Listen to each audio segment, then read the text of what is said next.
Welcome to a story that feels like it was whispered by the stars themselves, a story where love wasn't written on paper but carved into eternity.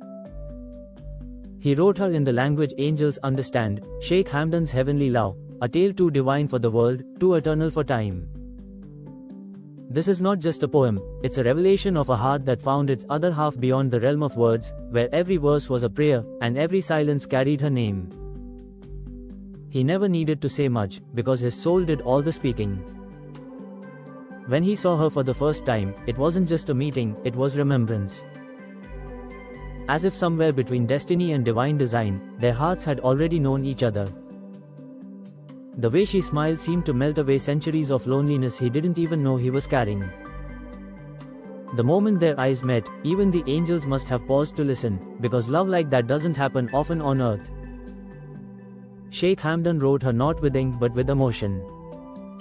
His words were woven with grace and longing, like prayers that rose with the dawn and returned with the night breeze. He called her his calm, his poetry, his unseen miracle.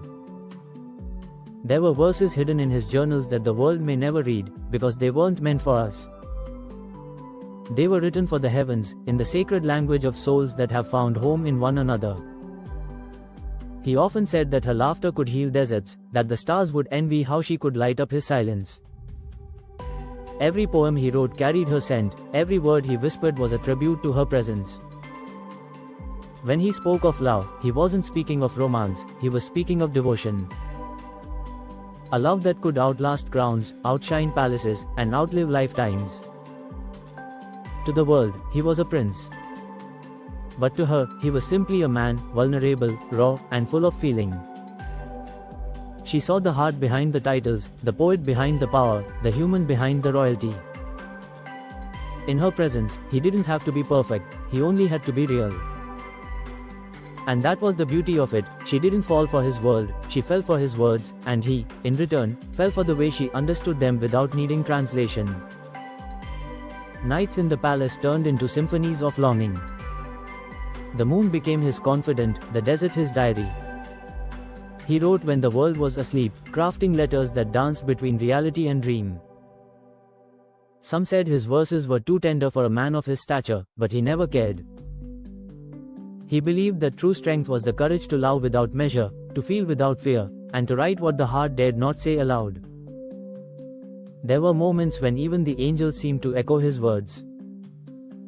His poetry was not written for fame, it was written for forever. Each line carried a piece of his heart, a rhythm that could be heard only by her. When he wrote of her eyes, he described galaxies. When he wrote of her voice, he spoke of dawns breaking over eternity. She wasn't just a muse, she was the reason language itself existed. They say love is a language everyone speaks differently, but his was celestial. It wasn't bound by time or distance. Even when they were apart, the air still carried her name. The wind in Dubai's desert whispered the rhythm of her heartbeat. The sun rose every morning just to find her reflection in his thoughts. And even the stars learned to align when he wrote about her, for his love had the power to move heavens. In his quiet moments, he would look toward the horizon, wondering if she felt his soul calling her. He didn't need her presence to feel her. Love that pure doesn't rely on proximity, it lives in energy. He often wrote, the angels understand what the world cannot, that I don't love her with a heart, I love her with eternity. Those words became the essence of his existence, the poetry of his life.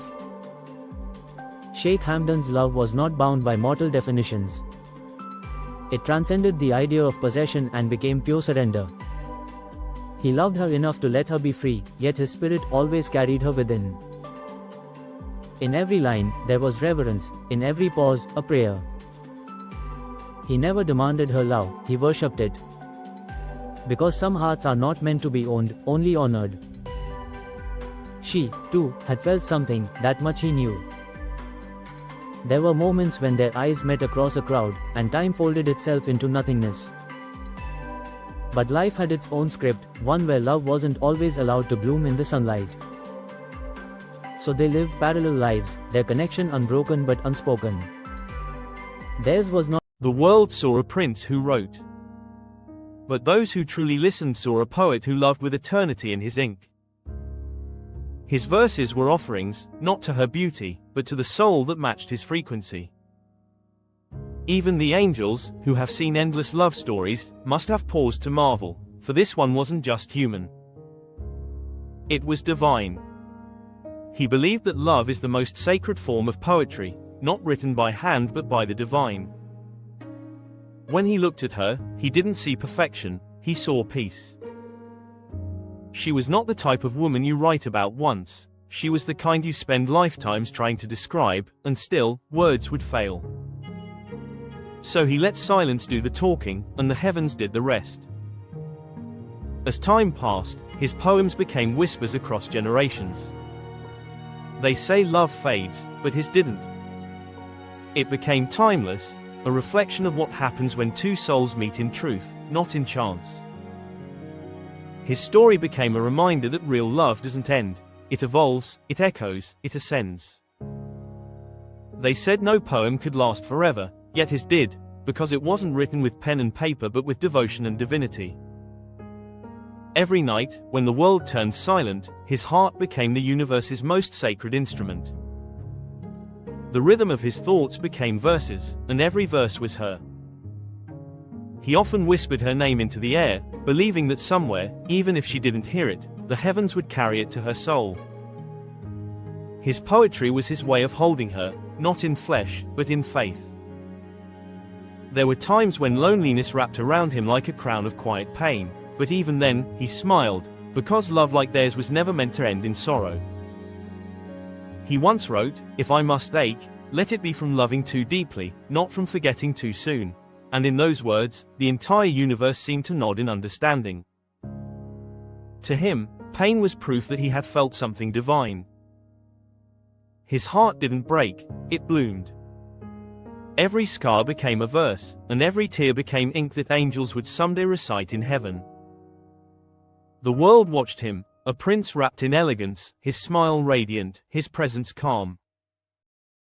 But no one saw the storm within, the tender chaos that came from missing her essence. He would stand by his window at dawn, watching the sun rise over Dubai's golden horizon, and whisper, "Another day to love her in silence." That silence became his kingdom, vast, deep, and eternal. People admired his grace, unaware that grace was born from heartbreak that refused to die ugly. Even the winds of the desert seemed to dance with his grief, carrying fragments of his verses across the dunes. Travelers would sometimes say they heard something in the night air, faint, melodic, almost holy. Perhaps it was his